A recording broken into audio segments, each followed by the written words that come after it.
Question number 126. Which of the following are methods to prioritize project objectives and deliverables? Choose two. A. Paired comparisons. B. Planning poker. C. First in, first out. And D. Moscow analysis.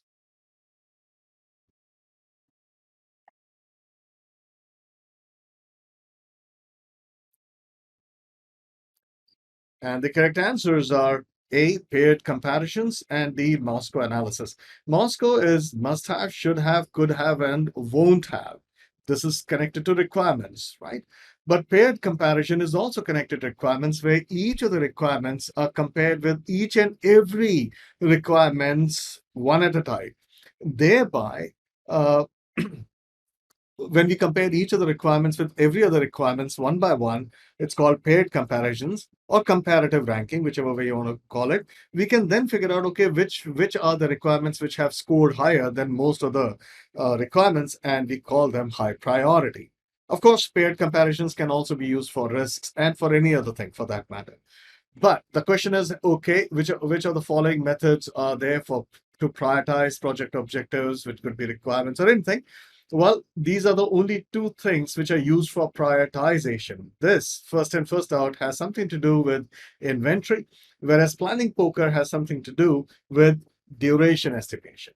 All right, let's continue. Question number 127.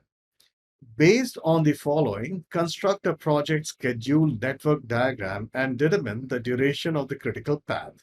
Your project has a total of 5 tasks. At the beginning of the project, you can simultaneously begin task A and C. Task A has a duration of 3 days and task C has a duration of 4 days. When task A completes, task B can begin. Task B has a duration of 5 days. Task C is followed by task D, which is estimated at 6 days. Once task B is done, you can start task E. The duration of task E is 4 days. Task D is a predecessor of task E. And what is the duration of the critical path? And of course, the options are provided here. Now, you may want to stop or basically pause the video right here and then draw this network diagram and find the critical path. And once you've done that, you can then switch on, run this video again to see what the answer is. And the correct answer is D, 14 days. If you made the entire network diagram properly, you would have got something like this, a very basic network diagram. Start A, B, E, start C, D.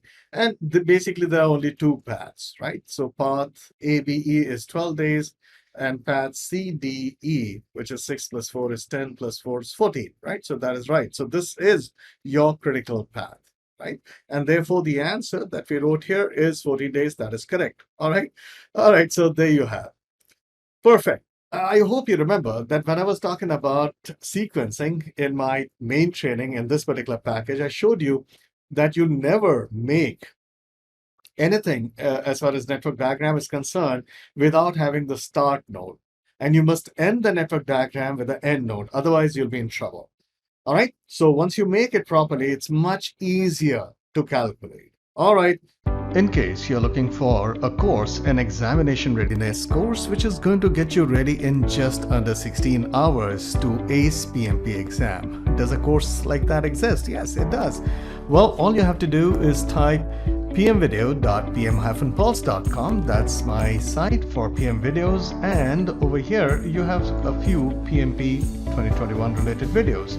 The very first one is PMP Dash. PMP Dash for acing PMP 2021. When you come to this particular landing page, you have a video which will give you an introduction to entire PMP Dash. It also contains certain things which are there in PMP Dash. There'll be samples of what's contained inside. You can make an informed decision. The best thing is it gets you ready in just 16 hours. It contains every aspect of what's going to be covered in the PMP exam. Not only that, it has also 180 questions, full examination set guided by me. In case you're looking for a course which will get you ready for PMP exam in a very short period of time, and not only that, it'll help you ace it. Well, this is the course. Time for us to continue. Question number 128. As a project manager, you are creating a risk management plan to describe how risk management will be structured and performed on the project. Which of the following would be the risk management plan not include? A. Funding. B. Methodology. C. Individual risks. And D. Risk categories.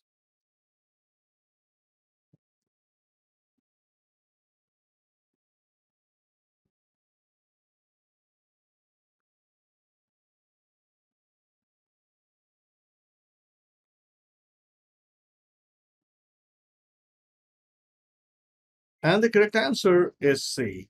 Individual risks. Now, what do you mean by individual risk? Let's look at the question again. You are creating a risk management plan to describe how risk management will be structured and performed on the project. Which of the following would the risk management plan not include? So when you make a risk management plan, we don't have the actual risks. That's done in a process called identify risks, right? And that's going to happen much later. But what does it include? It includes a basic understanding about, okay, who's going to provide the funding, how the funding would be done, right? Any kind of a budgetary requirement for risk, the methodology of the project that we are going to use, and the risk identification methodology or the tools that we might end up using. And of course, the risk categories. Risk categories are not individual risk. This is what is known as RBS, risk breakdown structure. What does it contain? It actually just lists down the major categories of risks applicable to this particular project. But these are not individual risks. And therefore, the only one that is not going to be included here is individual risk, because that's going to happen later in the next process called identify risks. All right, question number 129. In your project, you wish to estimate the number of work periods needed to complete individual activities with estimated resources. Which of the following techniques will you use for this purpose? A. Decomposition. B. Dependency analysis. C. Schedule network analysis. And D. Alternatives analysis.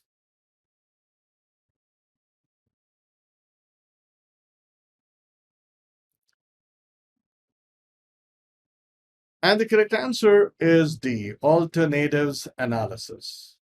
And it is. Alternative analysis is one of the tools and techniques of the process called estimate activity durations. All right, perfect. Let's continue. Question number 130. An estimation has been made that the construction of residential home will cost a certain amount per square foot of living area. This is an example of what type of estimating? A. Analogous estimating. B. Bottom-up estimating. C. Top-down estimating. And D. Parametric estimating.